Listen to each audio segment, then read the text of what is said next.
2021 मसीह समस्त को विशुद्ध जल पीवा पानी 24 घंटा 365 देवाई गोटे योजना कला ता ना रखिला ड्रिप फ्रॉम टैप माने टैप पाइबा से कौन लोक निजर ओवरहेड टांकी करना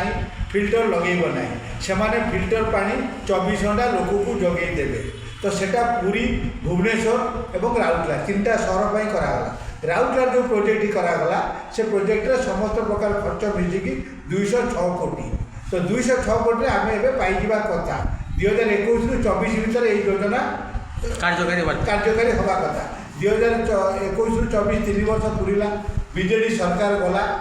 तापर आसला आमर मोहन माझी सरकार बीजेपी सरकार सी भी 2 वर्ष हवा को जाऊँगी बर्तमान ये 5 वर्ष भितर आर जो एंड रिजल्ट माने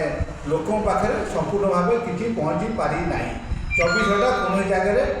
पानी मिलूना और विशुद्ध पानी भी मिलूना तो आमर कहवा कथा जो 206 कोटी साधारण जनता पैसा राजकोष खर्च है से पैसाटा गला कुआड़े आउ 3 वर्ष से सफल न कला